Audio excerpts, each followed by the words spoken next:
Assalamualaikum warahmatullahi wabarakatuh. Innal hamdalillah nahmaduhu wa nasta'inuhu wa nastaghfiruh wa na'udzu billahi min shururi anfusina wa sayyiati a'malina.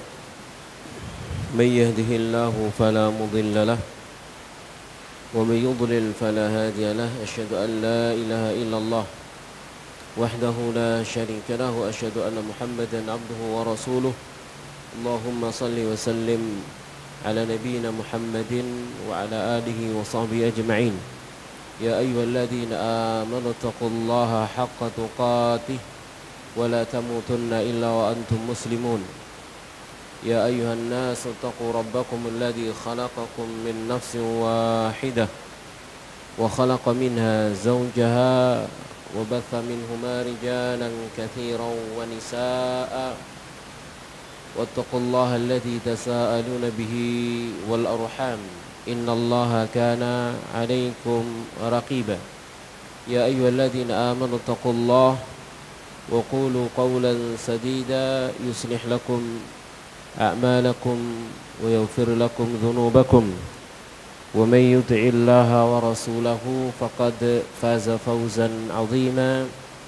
أما بعد فإن أصدق الحديث كتاب الله وخير الهدي هدي محمد صلى الله عليه وعلى آله وسلم وشر الأمور محدثاتها وكل محدثة بدعة وكل بدعة ضلالة وكل ضلالة في النار. Jamaah sekalian rahimani wa rahmakumullahu ta'ala, alhamdulillah, segala puji bagi Allah, salawat serta salam semoga senantiasa tercurah kepada Nabi kita Nabi Muhammad sallallahu alaihi wa ala alihi wasallam. Alhamdulillah, pagi hari yang berbahagia ini kita hadir dalam majelis yang mubarak ini untuk melanjutkan kajian kita pembahasan kitab Al-Wajiz fi Fiqh Sunnah wa Kitabil Aziz yang ditulis oleh Syekh Abdul Aziz Badawi hafizahullahu ta'ala wa ra'ah, yang semoga Allah subhanahu wa ta'ala memberikan kepada kita ilmu yang bermanfaat, niat yang ikhlas, sehingga kita pulang membawa ghanimah berupa pahala dari sisi Allah subhanahu wa ta'ala dan juga ilmu yang bermanfaat. Amin ya rabbal alamin. Sama sekalian rahimani wa rahmakumullahu ta'ala, pembahasan kita di pagi hari yang berbahagia ini yaitu berkaitan dengan masalah apa?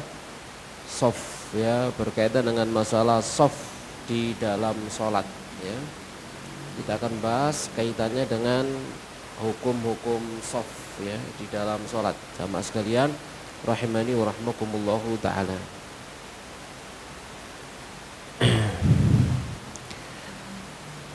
Dikatakan oleh mu'allif di sini wujubu taswiyati sufuf, wajibnya meluruskan shaf. Jadi wajibnya meluruskan shaf. Jadi meluruskan shaf, melurus rapatkan shaf itu hukumnya adalah wajib. Kata mu'allif, yajibu alal imam, wajib bagi imam alla yadkhula fi sholati, untuk tidak masuk dalam sholat, untuk tidak segera bertakbir hatta tastawiyas sufuf, hingga shaf itu sudah lurus. Jadi ini adalah bagian dari kewajiban seorang imam, ya, untuk memperhatikan makmumnya, dilihat shafnya ini sudah lurus atau belum, ya, dilihat shafnya ini sudah benar lurus rapat ataukah masih belum. Wa an ya'murahum bidzalik, dan agar imam merintah yang demikian, merintah makmum untuk melurus rapatkan shaf, ya. Kemudian dia meluruskan shaf, ya, wa an yaliya ataswiyata binafsih, dia ngurusi pelurusan shaf itu dengan dirinya, au ya'muru man yusawwiha, atau dia menyuruh orang lain yang melurus rapatkan shaf, ya. Jadi ini sebenarnya adalah hukum aslinya kembali kepada tanggung jawabnya seorang imam, tanggung jawabnya imam untuk merapatkan, meluruskan, ya, tanggung jawabnya imam. Wa an Anas, dari Anas bin Malik radhiyallahu taala anhu qala, dia berkata, qala Rasulullah, bersabda Rasulullah sallallahu alaihi wasallam, sawwu sufufakum, luruskan shaf, fa inna taswiyatas shaffi Dikarenakan lurusnya shaf min tamamis salati, termasuk kesempurnaan salat, ya, termasuk kesempurnaan salat. Kesempurnaan salat berjamaah. Berarti kalau shafnya tidak lurus, shafnya tidak rapat, berarti pahala salat berjamaahnya tidak sempurna. Jamaah sekalian rahmani wa rahmakumullahu taala, ya, tidak sempurna. Wa an Abi Mas'udin, dari Abu Mas'ud radhiyallahu taala qala, dia berkata, kana Rasulullah, adalah Rasulullah sallallahu alaihi wa alihi wasallam, yamsahu manakibana fi salati, beliau itu mengusap pundak-pundak kami di dalam salat, wa yaqulu, seraya beliau bersabda, istau wa la takhtalifu, luruskan, rapatkan, jangan kalian berselisih. Satu maju, terlalu maju ke depan, satu terlalu ke belakang misalkan, sehingga jamaahnya tidak lurus. Fatakhtalifa qulubukum, maka hati-hati kalian akan menjadi berselisih, ya. Jadi ini adalah pemberitaan sekaligus ancaman. Kalian itu luruskan shaf, kalau tidak maka Allah akan buat hati-hati kalian itu berselisih, ya. Membuat hati kalian itu berselisih. Ini adalah hukuman begitu, ya. Hukuman dari Allah Subhanahu wa taala bagi mereka yang mendirikan sholat berjamaah namun jamaahnya tidak lurus, ya, shafnya tidak lurus. Maka di antara hukumannya hati dibuat berselisih. Ya, jamaah sekalian rahmani wa rahmakumullahu taala. Wa an Nu'man ibni Bashir, dari Nu'man bin Bashir, dia berkata, kana Rasulullah, adalah Rasulullah sallallahu alaihi wa alihi wasallam, yusawwi sufufana, beliau itu meluruskan saf-saf kami, hatta ka'annama yusawwi bihal qidah, ya, hingga seakan-akan beliau itu meluruskannya gitu, ya, meluruskan anak panah gitu. Anak panah kan harus lurus, ya, ya. Jadi anak panah itu harus lurus. Oleh anak panah bengkong mau dilepaskan kira-kira gimana? Ya menggok, ya, nyeleot begitu, ya. Mau nembak kanan nyeleot ngiri kan gitu, ya. Namanya nggak bisa lurus. Sama sekalian rahmani wa rahmakumullahu taala, ya, tidak bisa lurus. Hatta ra'a anna qad aqalna anhu, hingga kemudian beliau melihat bahwasannya kami sudah faham. Artinya kemudian tatkala sudah faham maksudnya, lalu meluruskan, ya, apa yang dikehendaki oleh Rasulullah sallallahu alaihi wa alihi wasallam, ya. Sama sekali rahmani wa rahmakumullahu taala.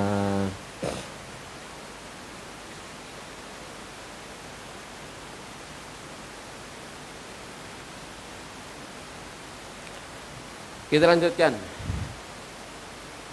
Tsumma kharaja yauman, kemudian suatu hari beliau keluar, faqama hatta kada yukabbir, lalu beliau berdiri hingga hampir-hampir bertakbir.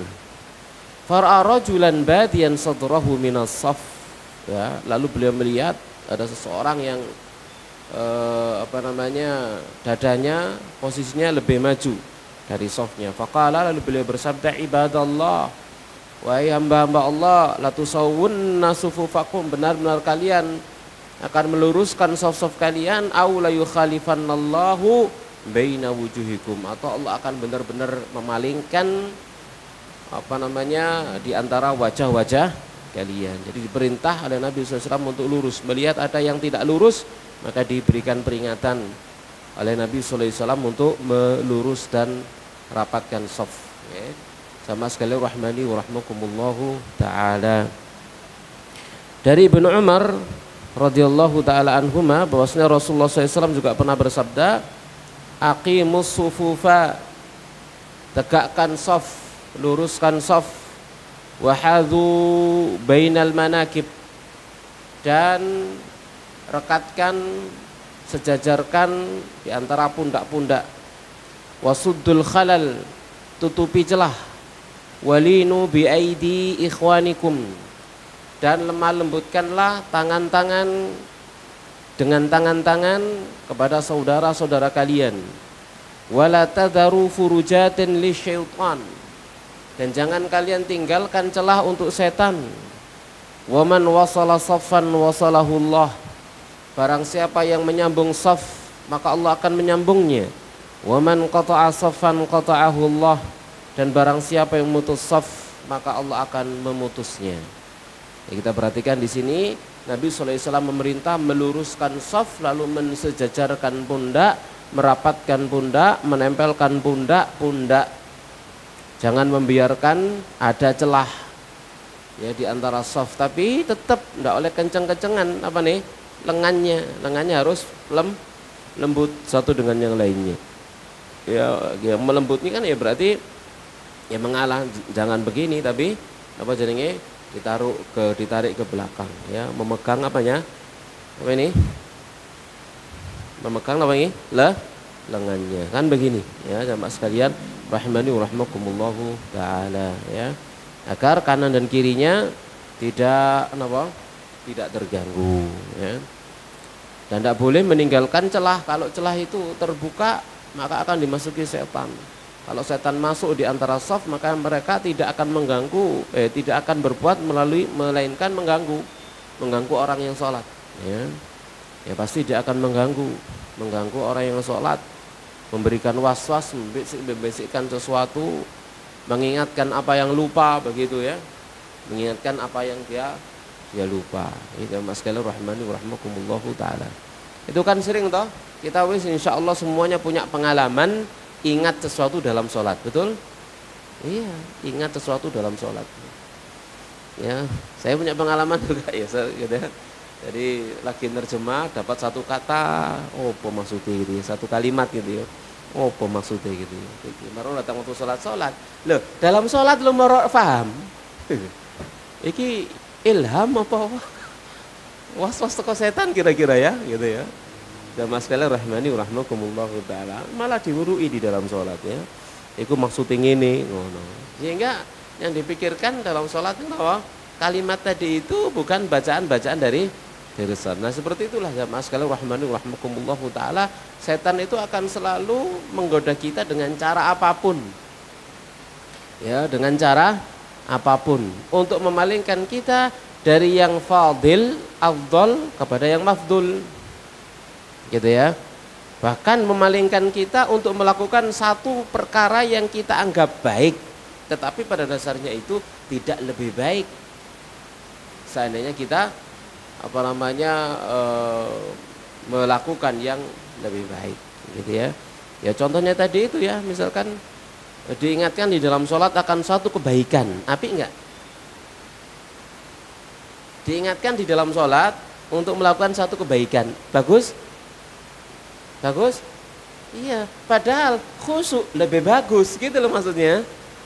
Ya, jadi kita dipalingkan kepada yang mafdul untuk meninggalkan yang fadil, yang afdol begitu. Jamaah sekalian, rahimani wa rahmakumullahu taala. Itu termasuk di antara cara-cara setan untuk menggoda manusia, ya. Di antara cara-cara setan untuk menggoda manusia. Jamaah sekalian, rahimani wa rahmakumullahu taala. Wa an Anas, dari Anas bin Malik radhiyallahu taala anhu, anna Rasulullah, bahwasanya Rasulullah sallallahu alaihi wa ala alihi wasallam bersabda, rusu sufufakum, lurus rapatkan saf-saf kalian, wa qaribu bainaha, dan dekatkanlah di antara saf, wa hadzu bil a'naq, dan dekatkan tempelkan atau sejajarkan dengan leher. Fawalladzi nafsi biyadihi, demi zat yang jiwaku ada pada tangannya, inni la ara syaitan, sungguhnya aku benar-benar melihat setan, yadkhulu min khalalis safi, dia masuk dari celah-celah saf, ka'annaha al-hadaf, seakan-akan dia adalah anak kambing hitam. Jamaah sekalian rahmani wa rahmakumullahu taala. Jadi setan benar-benar masuk di celah-celah saf, ya, benar-benar masuk di celah-celah saf. Jamaah sekalian rahmani wa rahmakumullahu taala.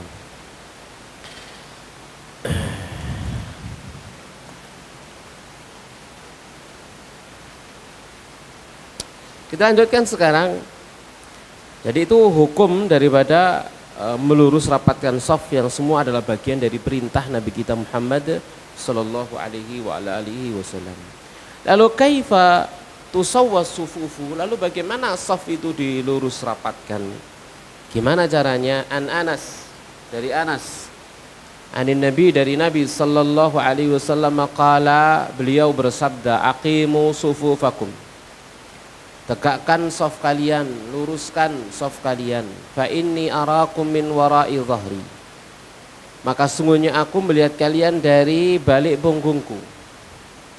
Wa kana ahaduna, dan adalah salah seorang di antara kami, yulziku mankibahu bimankibi sahibihi, dia merekatkan pundaknya dengan pundak temannya, pundak ketemu pundak. Wa qadamahu biqadamihi, dan merekatkan kakinya dengan kaki temannya, tapak kakinya direkatkan dengan apa? Kakinya, sama sekali dengan kaki saudaranya, ya. Jadi yang lebih didahulukan apanya? Pundaknya, kaki itu ngikut, ya, kaki itu ngikut. Jangan kakinya yang dirapatkan terlebih dahulu sementara pundaknya tidak. Nanti jadinya karpe napa jenenge menghalangi setan dari celah, malah melangkai setan, ya, karena terlalu panjang begitu ya. Jamaah sekalian rahmani wa rahmakumullah taala, ya. Jadi posisinya pundak, ya. Jadi kalau kita ada di belakang imam, kita ada di posisi mana? Kalau kita ada di posisi sebelah kanan imam, berarti kita rakatkan pundak kita ke yang sebelah kiri, ya. Kalau kita ada di posisi kiri, kita rekatkan pundak kita yang sebelah kanan, kakinya ngikut, ya, jangan kakinya yang dirapatkan, sehingga nanti ya kita beberapa kali melihat ada teman-teman gitu, kakinya yang dirapatkan sehingga cara antara pundak satu dengan pundak lain sekilan begini, ya, segini, sama sekarang ini rahimahullah taala, ya. Jadi itu tidak benar kalau seperti itu, ya sudah, ngikuti saja yang sebelah kiri, tempelkan ke arah kiri, yang sana urusan dia. Berarti yang tidak menutup celah dia, bukan kita. Kita sudah benar merapat ke arah yang paling dekat dengan imam, gitu ya. Jangan maksa sampai ngangkang membentuk huruf V begini, ya. Jadi bahan olo-oloan malahan. Benar? Iya, jadi bahan olo-oloan. Ya mas sekalian, rahimani wa rahmakumullahu taala. Wa qala An-Nu'man bin Bashir, berkata Nu'man bin Bashir, ra'aitu rajula minna, aku melihat seseorang di antara kami, yulziku ka'bahu bi ka'bi sahibi, dia rekatkan mata kakinya dengan mata kaki temannya, ya, direkatkan mata kakinya dengan mata kaki temannya untuk ukuran lurus, ya, sebenarnya dikatakan oleh Syekh Ibnu Utsaimin rahimahullahu taala, bahwasanya demikian itu adalah dilakukan di awal saat mau melurus rapatkan shaf, gitu ya. Kalau dikira sudah nempel rapat, pundak sudah rapat, ya sudah. Kemudian ingat posisi kaki itu lurus ke arah kiblat. Jangan memaksakan diri sampai nempel sehingga begini. Ya kalau begini kan yang satu ke arah sana, yang satu ke arah sana, gitu ya. Mungkin satunya ke Mesir, satunya ke arah kiblat nih, sama sekali rahmani rahmakumullahu taala. Biasa saja ya, lurus begini, luruskan menghadap ke arah kiblat. Pundak dirapatkan. Ya, jamaah sekalian rahmani rahmakumullahu taala. Taib. Jelas insyaallah ya. Kita lanjutkan sufufur rijal wan nisa. Lalu bagaimana dengan shafnya kaum wanita dengan kaum laki-laki? Dari Abu Hurairah radhiyallahu taala anhu, dia berkata, qala Rasulullah, bersabda Rasulullah sallallahu alaihi wasallam, khairu sufufir rijali awwaluha, sebaik-baiknya shaf kaum laki-laki adalah yang pertama, wa syarruha akhiruha, dan seburuk-buruknya adalah yang paling akhir, ya. Jadi kalau shafnya kaum laki-laki yang terbaik adalah yang paling depan, yang terburuk adalah yang paling belakang. Wa khairu sufufin nisa, dan sebaik-baiknya shaf kaum wanita akhiruha, yang paling belakang. Wa syarruha awwaluha, dan yang paling buruk adalah yang paling depan. Ini kalau shafnya kaum perempuan, dan itu ada ilahnya, ada alasannya, ya. Dikatakan seburuk-buruk shafnya kaum wanita adalah yang paling depan. Kenapa? Karena dekat dengan kaum laki-laki. bisa melihat langsung kepada kaum laki-laki dan kaum laki-laki bisa melihat langsung kepada mereka, gitu ya. Tapi kalau antara kaum laki-laki dan kaum wanita itu ada tabir pemisah yang tidak bisa saling melihat satu sama lain, maka hilang ilahnya, hilang alasannya, sebabnya, maka kembali ke hukum asal, ya, an-nisa syaqaiqur rijal, kaum wanita itu adalah saudara kandungnya kaum laki-laki, hukumnya sama. Kalau tidak ada alasannya, ilahnya sudah hilang, maka hukumnya sama. Jadi kalau tempat wanita itu sudah terpisah, benar-benar terpisah dari kaum laki-laki, tidak bisa saling melihat satu dengan yang lainnya, maka kembali ke asal, softnya kaum wanita yang terbaik, yang paling depan. Kembali ke hukum asal, yang terburuk yang paling belakang. Ya, kalau sudah ada tabir pemisah, ya seperti di masjid-masjid kita, ya sudah ada tabir pemisah, beda tempat itu namanya sudah beda tempat, ya, karena sudah tidak saling melihat satu dengan yang lain. Maka kembali ke asal, soft kaum wanita yang terbaik adalah di depan, yang terburuk di belakang. Paham ya, insya Allah ya. Nah, jadi itu kalau softnya sudah pisah tempatnya, benar-benar pisah, ya, benar-benar pisah, tidak bisa saling melihat. Ya, di antara misalkan bapak-bapak di lantai 1, ibu-ibu di lantai 2 dan tidak bisa melihat kepada kaum laki-laki, gitu ya, maka sudah, yang paling depan itu yang paling baik, yang terbaik, ya. Atau mungkin barangkali terpisah di soft belakang atau ditaruh di soft yang sebelah kanan atau sebelah kiri, benar-benar tertutup, terpisah begitu, ya sudah, itu namanya ruangan lain. Ya, dia sholat di ruangan lain, ya, maka kembali ke asal, yang paling depan lebih utama daripada yang paling belakang. Ini jamaah sekalian rahimani wa rahmakumullahu taala. Tapi kalau masjidnya itu seperti zaman Nabi, tidak ada tabir pemisah antara kaum laki-laki dan perempuan, maka ya seperti zahir daripada hadis ini, yang terburuk softnya kaum wanita yang paling depan. Kenapa? Karena lihat langsung dengan kaum laki-laki, melihat langsung, ya. Assalamualaikum warahmatullahi wabarakatuh, bisa terlihat langsung begitu, ya. Ya, mas sekalian rahmani wa rahmakumullahu taala. Ya, makanya di zaman Nabi sallallahu alaihi wasallam tidak ada kaum wanita yang diam di masjid, tidak ono. Begitu salam mereka langsung bubar semua, pulang ke rumah masing-masing. Dan Nabi sallallahu alaihi wasallam tidak akan balik muter, gitu ya, kecuali kaum wanita sudah hilang semua. Jadi beliau astagfirullah, Allahumma antas salam wa minkas salam tabarakta dzal jalali wal ikram. Balik menghadap jamaah, kaum wanita sudah hilang, ya, kaum wanita sudah hilang, sudah pulang, sudah semua selesai, ya. Ya, masalah rahmani rahmakumullahu taala. Itu di zaman Nabi demikian, karena memang tidak ada tabir, tidak dipasang tabir, ya. Apa masjid kita perlu seperti itu, tidak dipasang tabir? Ayo, perlu nggak dipasang tabir? Ojo, ya, matanya ini loh, ya. Jangan samakan diri kita dengan diri para sahabat. Nama sekali rahmani rahmakumullahu taala. Wong dipasang tabir sik kok berngelirik ya, dipasang tabir maneh kan gitu. Nama sekali rahmani rahmakumullahu taala, ya. Baik, kita lanjutkan.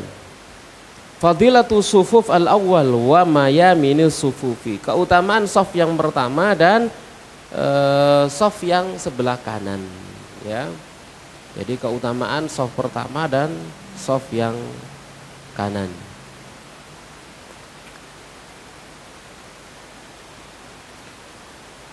Anil Bara' bin Azib, dari Bara' bin Azib radhiyallahu taala anhu, dia berkata, kana Rasulullah, adalah Rasulullah sallallahu alaihi wa alihi wasallam, yaqulu, beliau bersabda, innallaha, sesungguhnya Allah, wa malaikatahu, dan para malaikatnya, yusalluna, mereka berselawat, mendoakan, ala sufufi al-uwal, mendoakan soft yang pertama. Ya, mendoakan soft yang pertama, ya. Jadi soft yang pertama itu didoakan oleh para malaikat, ya. Didoakan oleh para malaikat. Jamaah sekalian rahmani wa rahmakumullahu taala. Ya.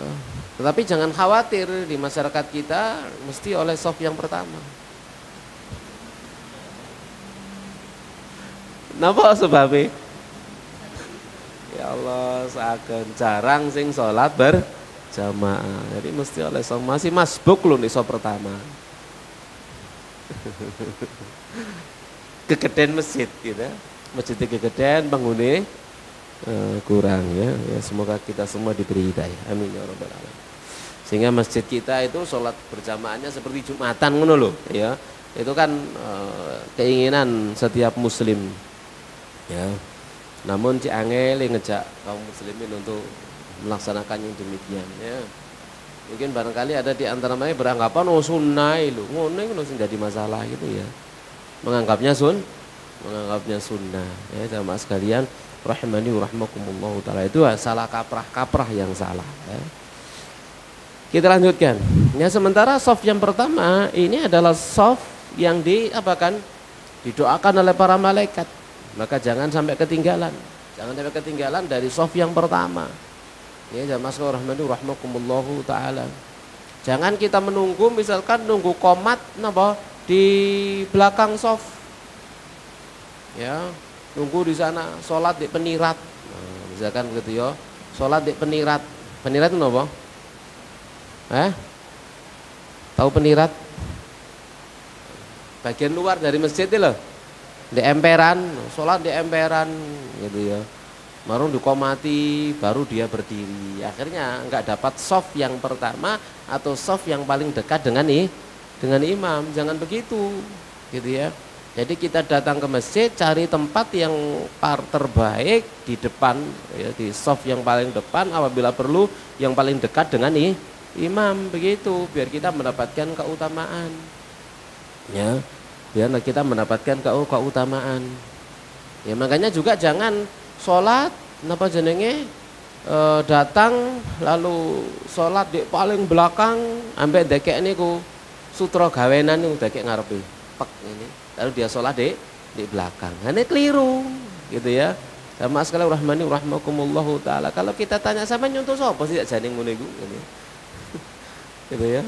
Sholat paling belakang sana, sholat qobliyah di belakang, naruh apa jenenge sutra gawenan utaruh. Itu namanya takalluf, ya. Sama sekali rahmani rahmakumullahu taala, ya. Jadi taruh ke depan sana. Kalau nemu tembok ya tembok, kalau nemu tembok gegere kancane. Begitu, atau tiang, gitu ya, sana, datang ke sana, jangan tarik di belakang, agar kita apa, tidak kehilangan keutamaan soft yang paling depan, begitu ya. Jadi ada yang kosong langsung kita masuk di sana yang paling depan, ya. Depan semua sudah penuh, belakangnya kan begitu, ya. Jangan tarik di belakang, paling belakang sendiri, lalu masang sutra gawenan itu, ya. Ini enggak, ya, kita katakan itu bukan sunnah sama sekali, bukan sunnah sama sekali. Ya, mas sekali rahmani rahmakumullahu taala. Jadi datang masuk, ya, kemudian cari yang paling depan, ya, sholat di depan. Kita lanjutkan. Wa anhu, yakni dari Bara bin Azib radhiyallahu anhu, qala, dia berkata, kunna, dulu kami idza shallaina khalfa Rasulillah, jika kami sholat di belakang Rasulullah SAW, ahbabna an nakuna an yamini, kami suka untuk sholat berada di sebelah kanan beliau sallallahu alaihi wasallam. Yuqbilu alaihi nabi wajhi, yang beliau itu menghadapkan wajah beliau kepada kami selepas sholat. Jadi salam kemudian menghadapkan wajah ke kanan, ya. Fasami'tuhu yaqul, lalu kami mendengar beliau membaca, Rabbi qini adzabak yauma tub'atsu ibadak. Rabbi qini ibadak yauma tub'atsu ibadak. Wahai Rabbku, qini, lindungi aku, adzabaka, dari azabmu, yauma tub'atsu ibaduk, ya, pada hari dibangkitkannya hamba-hambamu. Ya, pada hari dibangkitkannya hamba-hambamu, atau yauma tab'atu ibadak, pada hari engkau bangkitkan hamba-hambamu. Ya, jamaah sekalian rahimani wa rahmakumullahu taala. Ya, ini diantara keutamaannya kita berada di shaf yang paling depan. Ya, cukuplah tadi itu hadis Nabi, Allah dan para malaikatnya berselawat. Nah, selawatnya para malaikat kan berdoa, Allahumma firlahu warhamhu, ya Allah ampun dia, ya Allah rahmati dia, diselawati oleh para malaikat. Ya, Allah subhanahu wa ta'ala pun demikian menselawatinya. Dan menselawatinya ada Allah, ya berarti memberikan ampunan dan memberikan rahmat. Ya, jadi jangan kita ketinggalan, begitu ya, jangan kita ketinggalan. Atau kadang-kadang mungkin barangkali kondisi ini ngarep dewe kok dikongkon dadi imam, nah itu khawatir dadi imam semburi ae ngenteni. Akhirnya apa? Gara-gara khawatir dadi imam gak tahu ngerasakno shaf pertama. Iki apa maneh kan gitu nggih. Ana sing ngono kira-kira. Karo ono mbok enggak wis gak ngurusi atine menungso ya, sak karepmu wis. Sing penting awak dhewe ngarep ngono ae gitu ya. Mbok ngimame mbok enggak urusan buri. Yang penting dapat shaf yang pertama, ini utama. Jangan sampai kemudian singitan-singitan khawatir dijatekno imam. Nah, ini enggak bener. Ini tidak bener gitu ya. Kalau ada maka itu contoh yang tidak baik ya. Jamaah sekalian rahimani wa rahmakumullahu taala. Baik. Jelas insyaallah ya.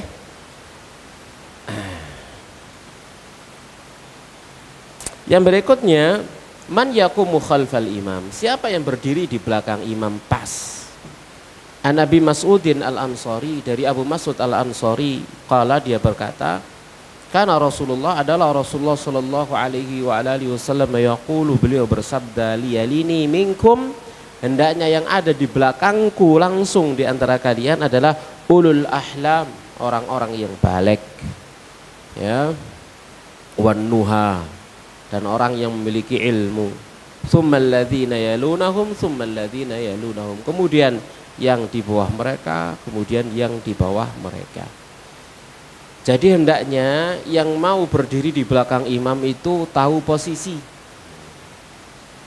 Apa?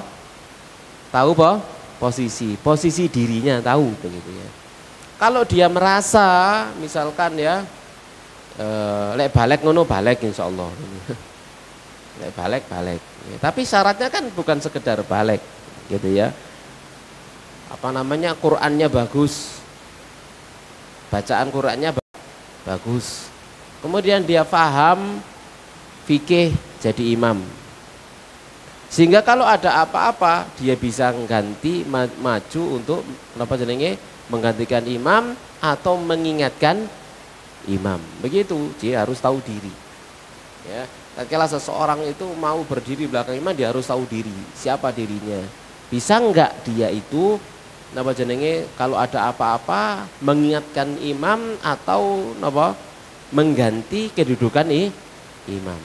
Ya, jamaah sekalian rahmani wa rahmakumullahu taala. Ini yang diperintahkan oleh Nabi sallallahu alaihi wasallam. Bagaimana kalau ada anak kecil, dia ada di belakang imam, apa yang kita lakukan? Oh, jangan disuruh mundur. Enak wong tuwek-tuwek ngongkon mundur arek cilik. Ya, arek cilik wis kondisi sing tuwek keri marang diusir kon mundur. Enggak boleh. Geser ke sebelah kanan atau geser sebelah kiri. Gitu ya. Jangan disuruh mundur. Wah, sama ini pengen punya generasi soleh atau generasi ngambek?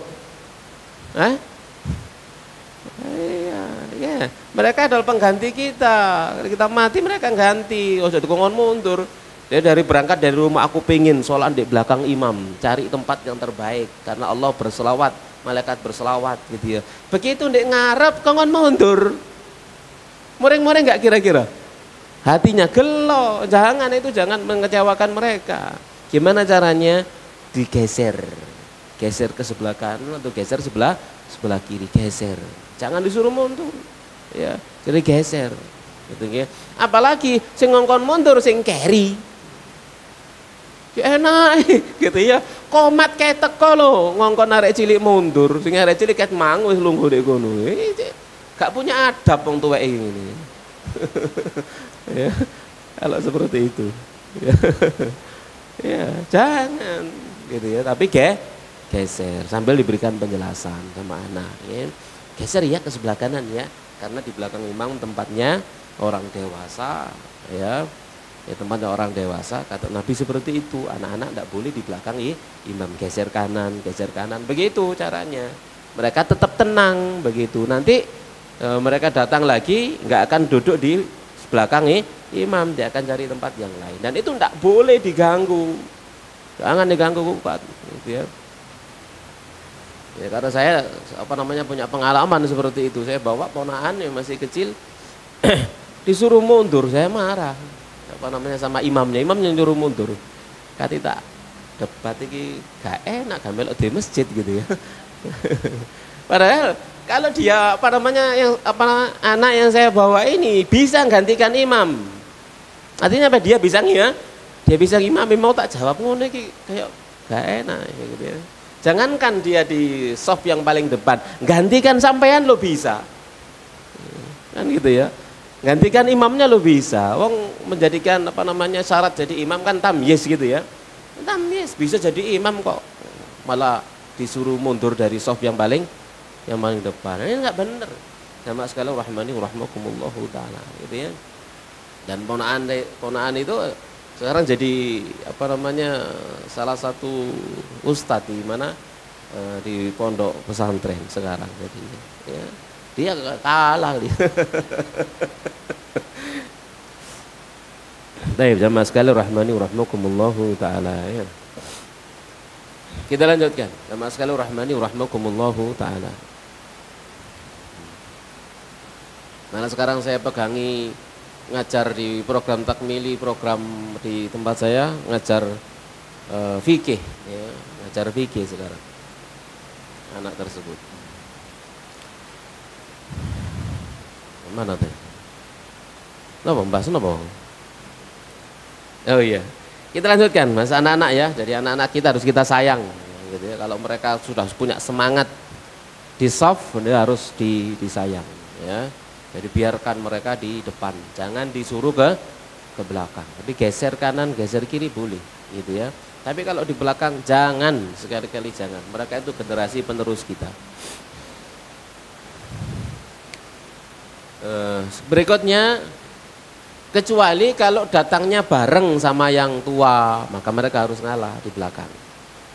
Ya, datangnya bareng, artinya sama yang tua berbarengan ya ngalah ditaruh ke belakang. Ini boleh kalau mereka ditaruh di belakang. Jadi jamaah sekalian rahmani rahmakumullahu taala. Dan salah jamaah sekalian rahmani rahmakumullah, misalkan membuat shaf khusus untuk anak-anak itu salah. Saya katakan salah.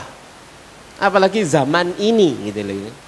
Mbok sampean dekek shaf paling buri, wah arek-arek cilik semua soal di belakang semua. Ya obak. Betul? Ya obak ruame begitu nggih. Pemene traweh, Masya Allah itu buri kedepekan wae begitu. Ya, ini kesalahan manajemen ya. Kesalahan manajemen daripada masjid. Ya, kalau di tempat kita buat pengumuman setiap kali mau sholat tarawih, pengumuman setiap orang tua yang bawa anak ya pastikan anaknya di samping kanan, kiri atau depannya. Enggak boleh anaknya tanpa orang tua. Aku tanggung jawab gitu ya. Enggak akan takbir kecuali orang tua megang anaknya. Gitu pemenela aku sing imami ya yo kon. Ya, jadi semua harus megang anaknya. Kalau sudah pegang semua di samping kanan, kirinya atau depan, ya maka baru kita mulai, gitu ya. Ada lagi misalkan anak yang ganak wong tua nih, ya, maka harus ada walinya, gitu. Sapa sing gelem ngawasi arek situ iki, ganak bapak nih, gitu ya. Bapaknya gak tanggung jawab. Ya, begitu. Ya, jadi ada yang sudah mengawasi tanggung jawab baru kita mulai. Kalau tidak begitu ditaruh di belakang ya obak Pak Bu ya. Ya, nanti mereka akan lari ke sana kemari begitu ya. Imamnya sudah takbir, ini sih lari dan seterusnya begitu. Ya. Kalau dulu saya sering memang sengaja sholat di belakang di tempat itu. Tujuannya itu ngawasi anak-anak. Ya, sebelum kita buat aturan begitu, ngawasi anak-anak. Ono aku moro podo meneng ngene. Lah masa aku kok dadi satpam terus gitu ya. Dibedeni arek-arek. Lah ono kemudian meneng. Mosok ngono rek gitu. Lah aku lah gak oleh soft pertama terus gitu gara-gara iki.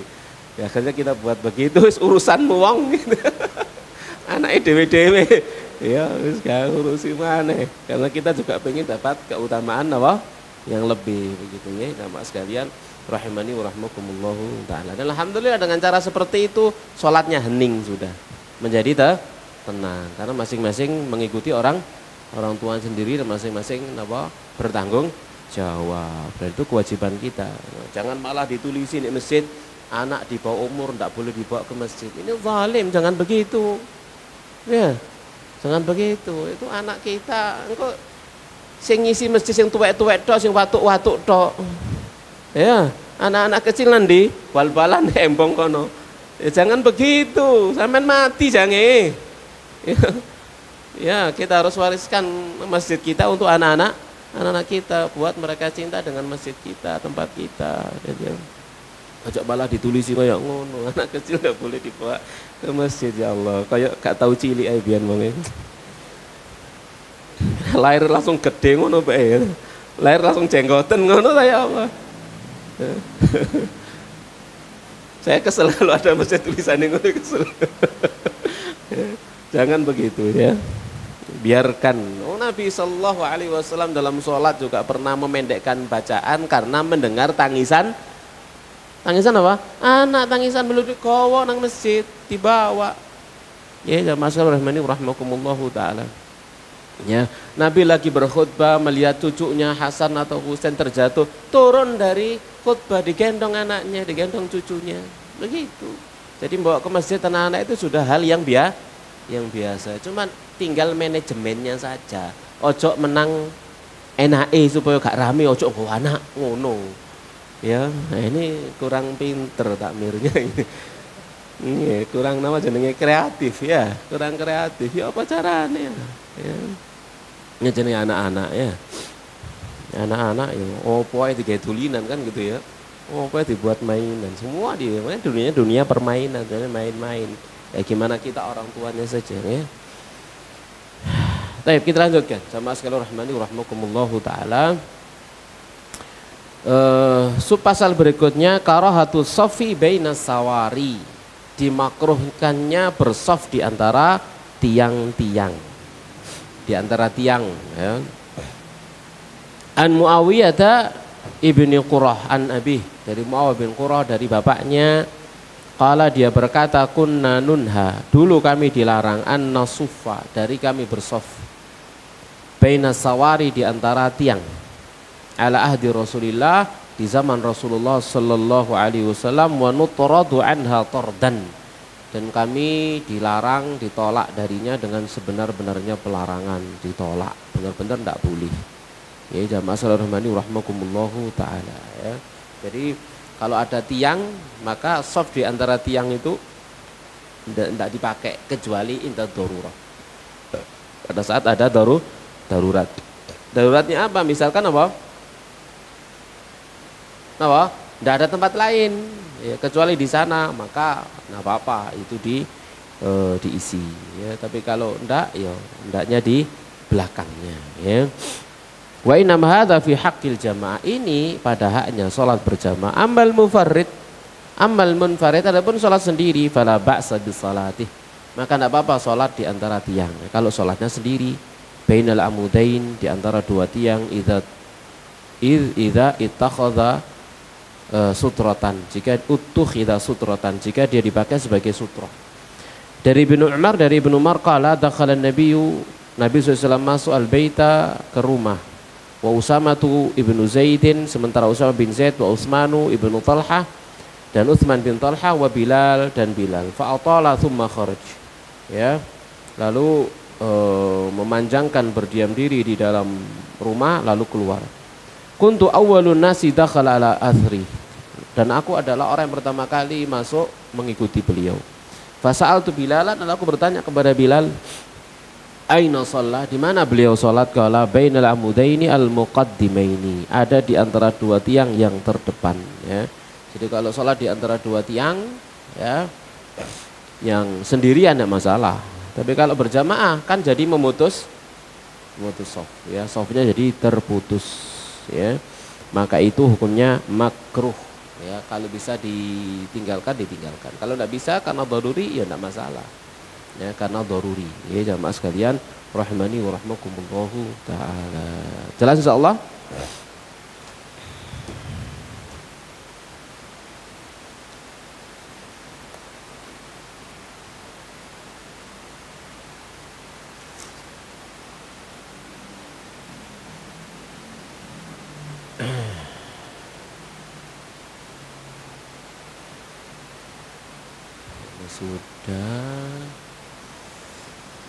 Sudah jam 7.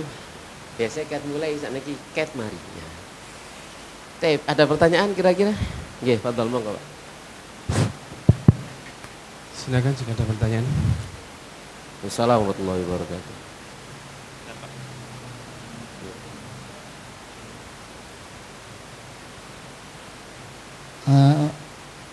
Masalah sop antara pembatas kebanyakan di musola atau di masjid itu kan ada tirai atau tabir. Biasanya itu dibagi dua. Nah, kemudian yang di depan ada tabir, Ustaz. Apakah memang diharuskan ada tabir supaya bisa melihat imam atau tidak? Terima kasih.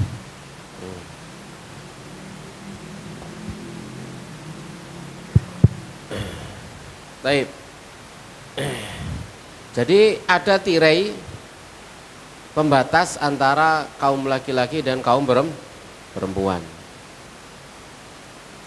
Lalu tirainya dikasih terawangan kan tante, biar bisa melihat imam. Apakah harus?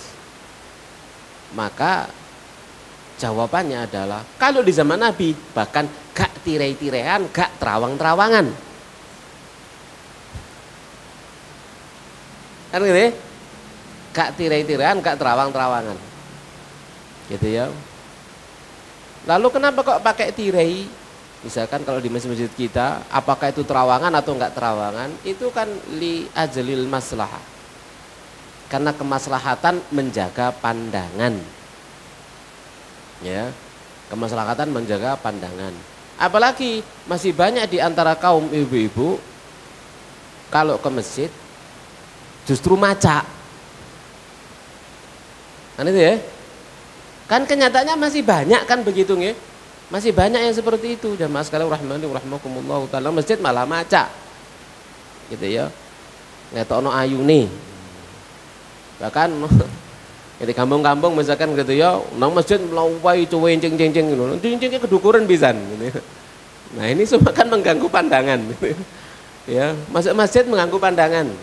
Hingga dikasih di tabir tirai dalam rangka maslahat untuk menjaga pandangan. Kalau ditanya apakah hukumnya wajib? Tidak wajib belas. Pakai tirai tabir itu tidak wajib hukumnya. Paham di sini ya? Tidak wajib hukumnya. Itu adalah li ajlil maslahah, untuk kemaslahatan. Maslahatnya mata. Karena kenyataannya moto niki ya apa sih? Iya, sik ngelirik ae, sik jelalatan ae ngoten lho nggih. Maka yo itu menjadi sesuatu yang maslahat untuk diberi tabir, ya, pemisah antara kaum laki-laki dan kaum perempuan, ya, agar terjaga. Ya, agar terjaga. Karena itu kenyataannya seperti itu. Ya, jamaah sekalian rahimani wa rahmakumullahu taala, ya. Jadi tidak ada bedanya apakah di terawang atau tidak di terawang, ada bedanya. Kalau ditanya apakah hukumnya wajib, enggak, ya, dua-duanya tidak wajib. Dikasih terawangan mungkin maslahatnya apa? Biar mengetahui gerakannya imam, ya, biar tahu gerakannya imamnya iki lagi ruku apa sujud tilawah. Kan gitu ya.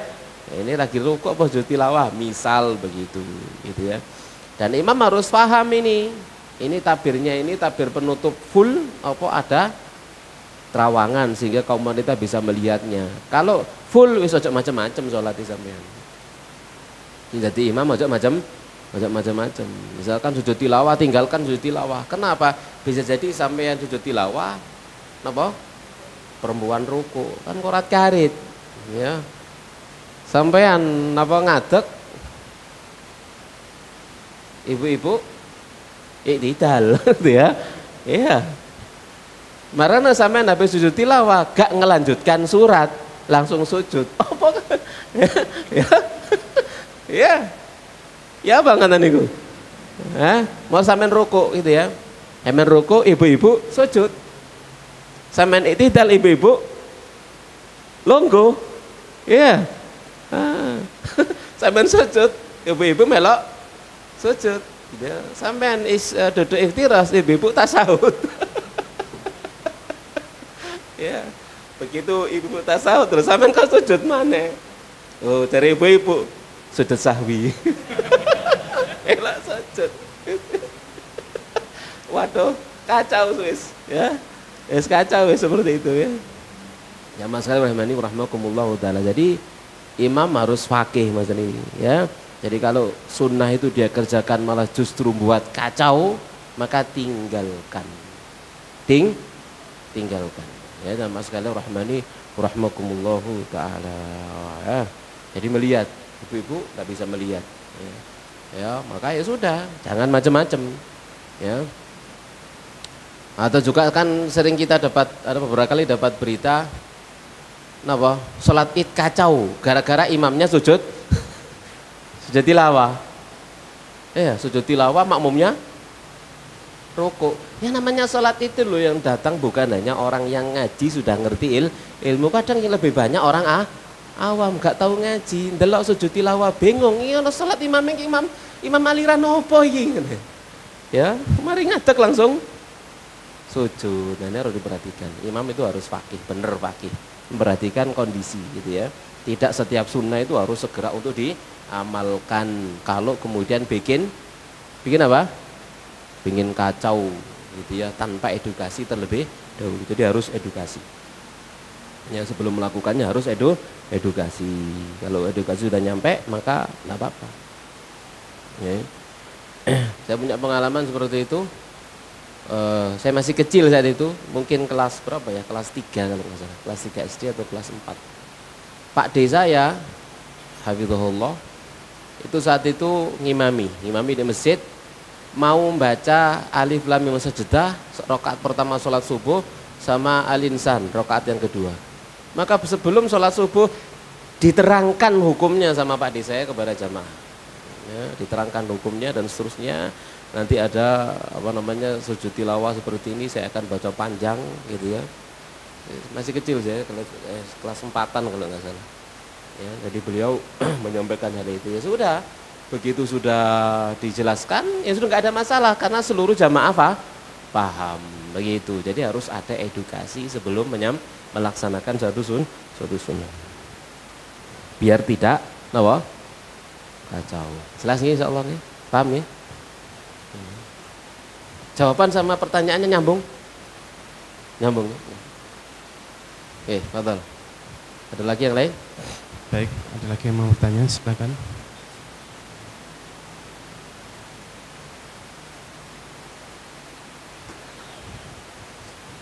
Assalamualaikum Ustaz. Waalaikumsalam warahmatullahi wabarakatuh.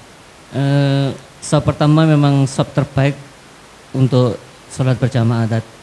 Tak kala ada seseorang membawa anak kecil yang saya yakin itu belum tamyiz, lalu mengganggu di depan, sudah diingatkan tapi tidak mau minggir, gimana itu Ustaz? Diingatkan tidak mau minggir. Kalau anaknya belum tamyiz maka tidak diberdirikan di antara shaf, tetapi ditaruh di depannya. Jangan diberdirikan di antara shaf. Kenapa? Karena itu memutus shaf. Hukumnya sama dengan sholat di antara dua tiang. Paham ya? Kalau dia belum tamyiz, tidak ditaruh di sebelah kanan atau kiri, tapi taruh di depannya. Begini, dipegang gitu ya. Kalau misalkan apa jenis dia jalan ke sana kemari, ya sudah biarkan. Ya anjene apa nggih? Anjene anak-anak. Gitu ya. Sebagaimana kita punya anak, mereka punya anak, kita punya cucu ya sing dimantu gitu ya.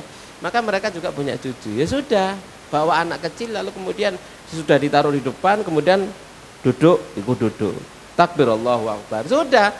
Bapak takbir, melaku wis ke sana kemari begitu ya.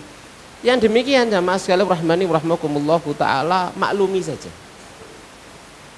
Gitu ya, maklumi saja. Gitu ya. Yang penting dia tidak memutus shaf. Ya. Jangankan anak kecil yang melewati shaf, orang dewasa melewati shaf boleh enggak? Boleh kalindal hajah. Memang ada hajat, apalagi itu anak kecil. Ibnu Abbas radhiyallahu taala melewati shaf bukan jalan kaki, naik onta. Ya, naik onta melewati depannya shaf berjamaah kan gitu ya. Ditaruh baru kemudian dia masuk ke dalam shaf di Masjid Khaif setelah itu saat musim haji ya. Ya masyaallah rahmakumullahu taala. Ya maklumi saja. Hati kita, tanamkan dalam hati kita mereka generasi penerus kita. Gitu ya. Biarkan mereka seneng deh ini masjid. Ya, jadilah kita orang tua yang ramah dengan mereka. Jangan sampai kemudian anak-anak itu mengatakan ini masjid kereng-kereng, jahat-jahat, singo kabeh, ngono, gitu ya. Jangan begitu, ya. Dan mas sekalian rahmani rahmakumullah taala. Ya. Jadi ada salah seorang di antara jamaah kita, rahimahullah sudah wafat. Beliau itu selalu bawa permen ke masjid, selalu bawa permen ke masjid. Tujuannya apa? Dibagikan kepada anak-anak yang mereka ke masjid itu kasih permen tiap hari, tiap ada pengajian. Saya karena di satu masjid tempatnya lain ya, dia ikut pengajian selalu bawa permen, jagani ngasihkan kepada anak-anak. Nah jadilah seperti itu sehingga dicintai sama anak-anak, digolekin di sini biasanya kayak permen kauno gitu. Anak-anak seneng begitu ya, buat mereka cinta dengan orang-orang yang ada dalam masjid, jangan buat mereka itu benci. Ada juga saya singgah di satu masjid tertentu, ada seorang ya ibu-ibu jahat banget sama anak-anak. Kelihatan jahatnya begitu loh. Satu tempat ya. Saya safar saat itu ya, jahat banget sama anak-anak. Jadi anak-anak ramai marah-marahin begitu ya, sampai nuding begini gitu ya. Perasaannya api gitu ya. Seperti itu salah gitu ya. Tidak perlu dimarah-marahin sampai seperti itu. Ada penghuni masjid dia datang ke saya. Ngapunten Pak, maklumi nggih. Boten kata nyukur. Gitu. Jadi perasaan dia tidak punya perasaan bagaimana menyayangi anak-anak. Jadi orang sana bisiin kepada saya penghuni rumah itu. Ya sudah tua orangnya. Jadi penghuni rumah, penghuni masjid, jamaah masjid. Jadi jangan seperti itu ya. Jamaah sekalian rahmani rahmakumullahu taala ya. Jelas nggih insyaallah. Jadi yang dimarahi misalkan orang tuanya, jangan anaknya. Anakmu lu pelayon-pelayon ganggu orang masjid ya. Tolong dikondisikan. Jadi orang tuanya jangan dinasihati ya. Nah, pertanyaan selanjutnya Ustadz, di beberapa masjid kita lihat untuk akhwatnya ada ruangan itu ada voidnya Ustadz, jadi bisa melihat imam. Bolongan itu Ustadz, saya bisa melihat imam untuk melihat gerakan sholatnya jamaah. Bagaimana jika seperti di Al-Ghafar ini yang tidak ada voidnya di lantai bawah tapi menggunakan TV Ustadz? Hukumnya bagaimana Ustadz? Apanya yang bagaimana? Apakah dibolehkan melihat TV-nya itu? Oh boleh. Itu tetap hubungannya hukumnya adalah ruangan lain. Ya, maka boleh, tidak masalah. Ya beda ruangan, suara bisa nyampe, apalagi visual juga bisa nyampe. Tidak masalah. Ya bagus, tidak apa-apa. Maksudnya sholat sambil yang kita tahu sunnahnya kan melihat ke tempat sujud Ustaz. Jadi ketika kita memusatkan perhatian kita ke TV itu bagaimana hukumnya Ustaz?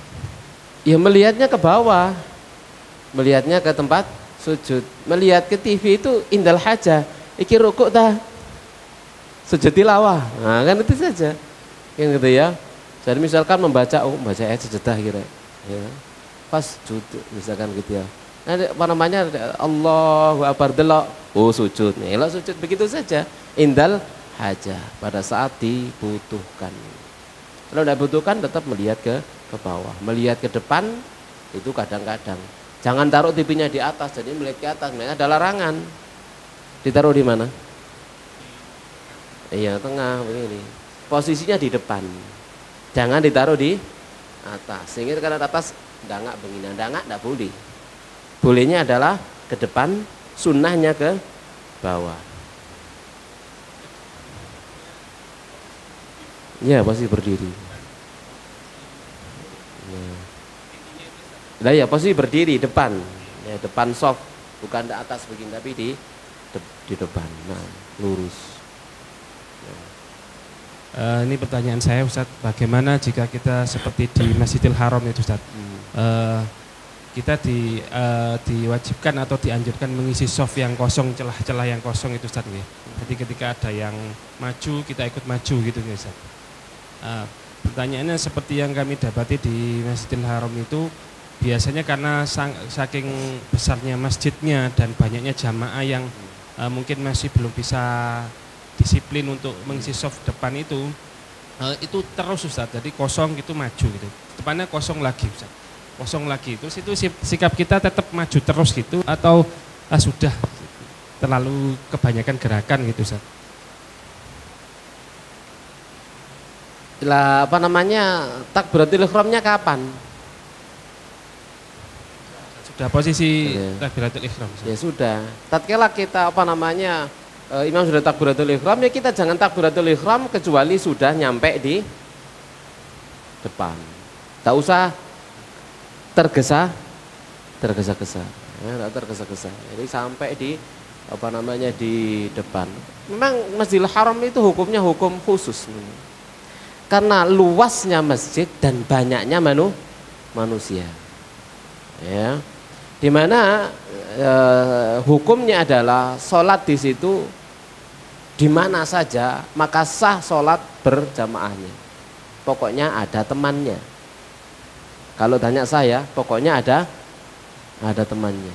Ya, karena memang tempatnya yang sangat luas, yang sangat apa namanya besar dan jumlahnya sangat banyak. Ya.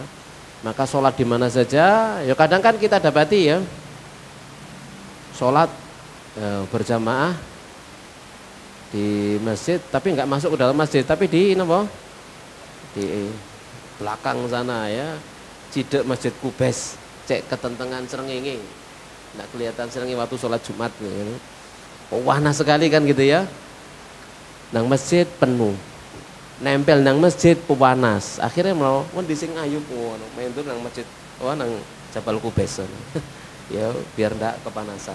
Maka hukumnya bukan, kalau tanya hukumnya sah. Kenapa? Karena nyambung dan masih melihat jamaah yang di depan dan suara sudah nyampe. Ya, kalau hukum sah begitu ya. Jamaah sekalian rahmani rahimakumullahu taala. Karena memang di sana banyak udurnya. Ya, banyak udurnya. Ya, hukumnya hukum khusus.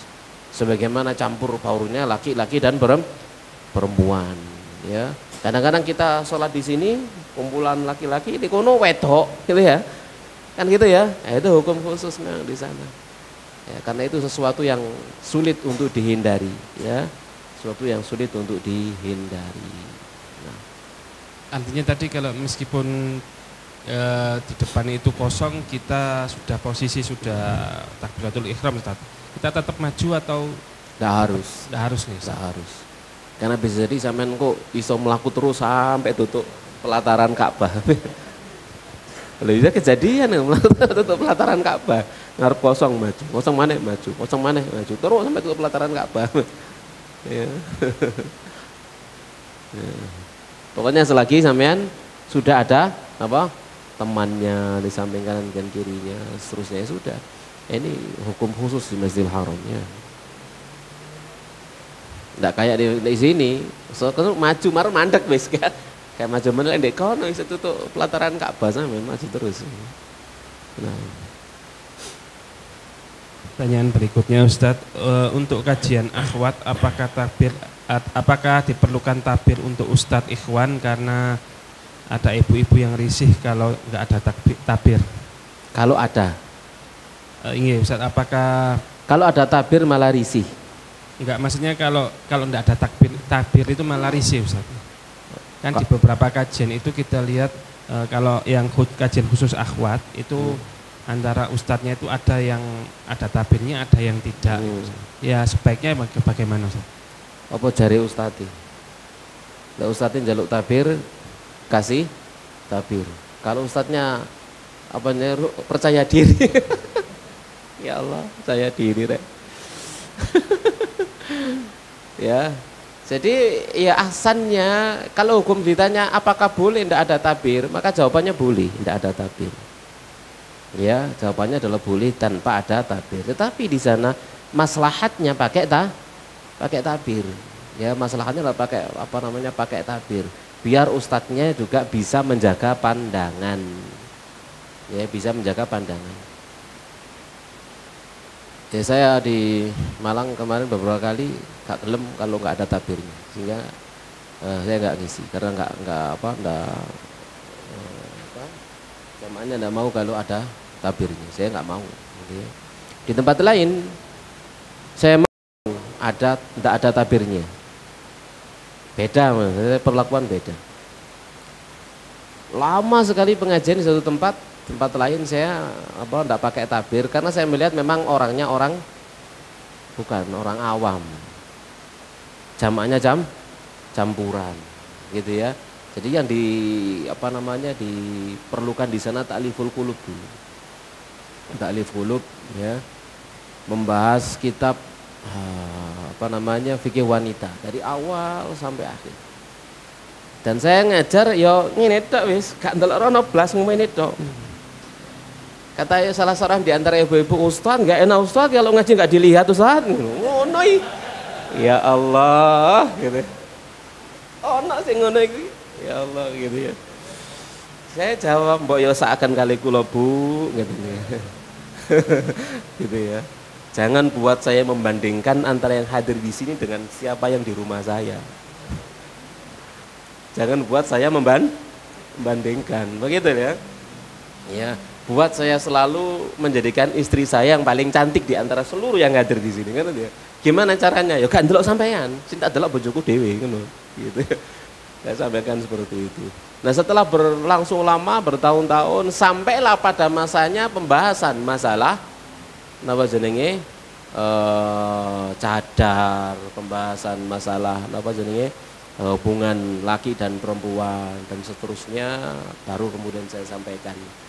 Dan asalnya adalah pengajian kita pakai tabir. Langsung kemudian pertemuan berikutnya, siap pasang tabir begini.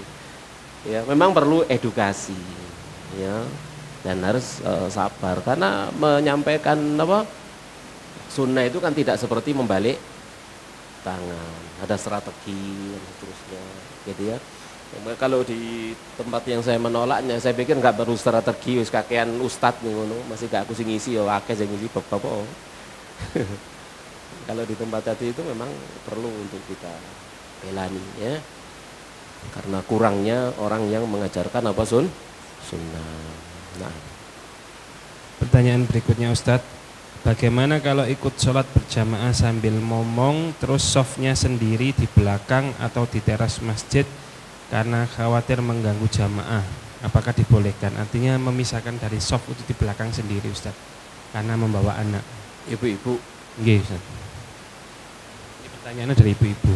Ibu-ibu sholat sendiri di belakang. Ya jangan sholat sendirian di belakang. Ya jangan sholat sendirian di belakang. Karena kalau dalam mazhab Syafi'i, sholat sendirian di belakang shaf tanpa ada uzur, maka sholatnya batal. Sholatnya tidak sah. Ya, sholatnya tidak sah. Ya. Jadi maka harus ada teman. Ya, harus ada teman. Sesama pemomong. Sempodo-podo nggo anake nemburi ae rek. Ngene ajak Kak, napa jenenge ganggu yang lain sampai ngomong apa-apa seperti itu. Yang penting ada ada teman, tidak sendirian. Jadi jangan sendirian, gitu ya. Sama halnya dengan satpam, karena dibutuhkan satpam, misalkan yang untuk menjaga apa? Menjaga kendaraan, biar yang sholat, biar yang pengajian itu tenang. Misalkan dibutuhkan untuk adanya satpam. Satpam boleh tidak ikut sholat berjamaah, boleh. Untuk menjaga apa? Keamanan, boleh. Ditunda dulu, nanti setelah sholat berjamaah dia sholat. Apakah sendirian ataukah bersama dengan satpam yang lain, ya, sehingga berjamaah tugasnya diganti dengan jamaah yang lain. Ini boleh. Jangan nutup pagar. Ya, wae jamaah pagarnya ditutup. Padahal masjid begitu. Jamaah qomat dimulai, gitu ya, pagarnya ditutup. Si masbuk nanti loh. Ya, sampean menghalangi orang dari masjid itu. Ya, itu menghalangi orang dari masjid. Begitu datang dibuka kererik kancing, gak iso melbu. Ayo ya apa? Isone melbu wong etok sepedae gak iso. Kira-kira melbu enggak? Melani salate, melani sepedae. Ayo ngomong. Belani salate nang sepedae sini belani. Sepedae gak ngarah salate. Dan harus belani sepeda, jangan belani salat. Kenapa? Gak urungan, gak ngarah khusyuk. Salatnya ditinggal nih, sepeda tinggal di jopo. Wis natawakal ala Allah, kon dicekrek. Salat nak ngarep ya, sepeda ning mburi ning jopo pager. Kira-kira salat ngono maling tengkai. Iya. Ya salah. Ya kalau dalam keadaan seperti itu, ya sudah ada satpamnya. Jaga apa?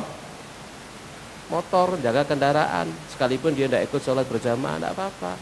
Limaslahatil jamaah, untuk kemaslahatan jamaah. Setelah selesai gantian, ada yang jaga, dia sholat. Begitu sholatnya karena ada uzur. Jangan khawatir. Apakah tatkala dia sholat sendirian dapat pahala sholat berjamaah? Dapat, seperti yang sudah kita bahas. Dapat dia. Kenapa? Karena dia tadi itu tidak ikut sholat berjamaah karena uzur. Uzurnya uzur syar'i, menjaga apa? Kemaslahatan, kekhusyuan jamaah. Itu ya, jangan jangan terlalu berlebihan begitu nih. Waduh, emang nang satpam gak gelem joko, emang jamaah yang kurek gitu. Waduh, ini nemenin. Salah ya seperti itu. Jadi kalau ada maslahatnya demikian. Ya jamaah sekalian rahmani rahmatullah taala. Jadi silakan sholatnya nanti begitu. Nah. Baik, kami cukupkan dulu pertanyaannya nih karena Ustadz ada keperluan jam 7:30. Sampun Ustadz. Ya, taib demikian jamaah sekalian rahmani rahmatullah taala apa yang bisa kita bahas ya. Mohon maaf. Ya biasanya kadang baru mulai gitu ya. Sekarang kita selesai ya.